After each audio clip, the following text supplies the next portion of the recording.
రావణుడి మరణమనగానే మనకు కేవలం రాముడి బాణం నాభికి తగలడం మాత్రమే తెలుసు. కాని ఆ మహాపరాక్రమవంతుడు, శివభక్తుడు, వేదపండితుడు అయిన రావణుడు మరణించడానికి గల అసలు కారణాలు, ఆ బాణం వెనుక ఉన్న రహస్యాలు చాలా లోతైనవి. రావణుడి మరణం వెనుక ఉన్న అసలు రహస్యం. రాముడి బాణం నాభికి ఎందుకు తగిలింది? 10 తలలు, 20 చేతులు, ముల్లోకాలను గడగడలాడించిన శక్తి. సాక్షాత్తూ శివుణ్ణే మెప్పించిన మహాభక్తుడు రావణాసురుడు. మరి అంతటి బలశాలి ఒక సామాన్య మానవుడి చేతిలో ఎలా ఓడిపోయాడు? రావణుడి మరణానికి కారణం కేవలం సీతమ్మ అపహరణేనా, లేక ఆయనకు ముందే తెలిసిన ఒక శాపముందా? రావణుడు చనిపోయే ముందు రాముడికి చెప్పిన ఆ 3 రహస్యాలు ఏమిటి? 1. అమృతభాండం రహస్యం. రావణుడు బ్రహ్మదేవుడిని మెప్పించి అమరత్వాన్ని కోరుకుంటాడు. కాని ప్రకృతి విరుద్ధం కాబట్టి బ్రహ్మ అది ఇవ్వడు. దానికి బదులుగా రావణుడి నాభి బొడ్డు భాగంలో ఒక అమృతభాండం ఉంచుతాడు. అజ్ఞాతం. రావణుడి తలలు ఎన్నిసార్లు నరికినా తిరిగి రావడానికి కారణం ఈ అమృతమే.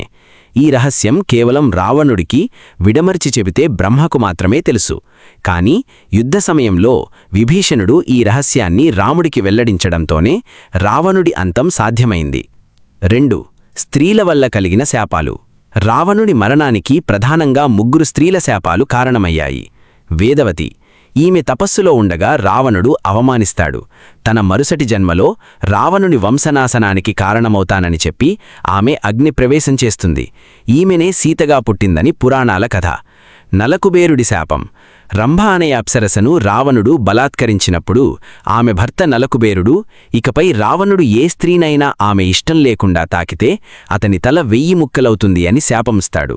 అందుకే రావణుడు సీతను తాకలేకపోయాడు. మాయాసభలో మండోదరి కన్నీరు. రావణుడు చేస్తున్న అధర్మం వల్ల తన మాంగళ్యం పోతుందని మండోదరి వేడుకున్నా అతను వినలేదు. ఆమె పతివ్రత కావడంతో ఆమె మౌనరోదనే రావణుణ్ణి నీరుగార్చింది. 3. నంది మరియు అనరణ్యుడి శాపం. ఒకసారి కైలాస పర్వతాన్ని ఎత్తే ప్రయత్నంలో నందిని చూసి రావణుడు కోతిముఖమని ఎగతాళి చేస్తాడు. అప్పుడు నంది, నీ లంక ఒక కోతి వల్లే తగలబడుతుంది, కోతుల వల్లే నీ అంతం జరుగుతుంది అని శపిస్తాడు. సూర్యవంశపు రాజు అనరణ్యుడు చనిపోతూ, నా వంశంలో పుట్టే రాముడి చేతిలో నువ్వు హతమవుతావు అని శాపమిస్తాడు. 4. మరణశయ్యపై రావణుడు చెప్పిన పాఠాలు. రావణుడు కింద పడిపోయిన తర్వాత రాముడు లక్ష్మణుణ్ణి పిలిచి, రావణుడు గొప్ప రాజనీతిజ్ఞుడు, వెళ్ళి ఆయన దగ్గర పాఠాలు నేర్చుకో అని పంపిస్తాడు.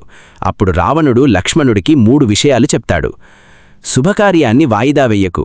మంచి పని చెయ్యాలనుకుంటే వెంటనే చెయ్యాలి. చెడు పనిని ఎంత వీలైతే అంత వాయిదా వెయ్యాలి. శత్రువును తక్కువ అంచనా వెయ్యకు. నేను వానరాలను, మనుష్యులను అల్పప్రాణులనుకున్నాను, అదే నా కొంపముంచింది. సారథికి, సోదరుడికి రహస్యాలు చెప్పకు. మన ఇంట్లోని రహస్యాలు బయటపెడితే ఎంతటివారైనా కూలిపోతారు. విభీషణుణ్ణి ఉద్దేశించి చెబుతూ, రావణుడు గొప్ప వీరుడే కావచ్చు, కాని అహంకారం మరియు అధర్మం తోడైతే ఎంతటి మేధావైనా మట్టిలో కలవక తప్పదు.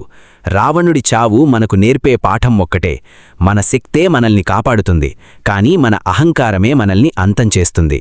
ఈ వీడియో మీకు నచ్చినట్లయితే లైక్ చేయండి. ఇలాంటి మరిన్ని వీడియోల కోసం ఇప్పుడే మా ఛానల్ని సబ్స్క్రైబ్ చేసుకోండి. జై శ్రీరామ్.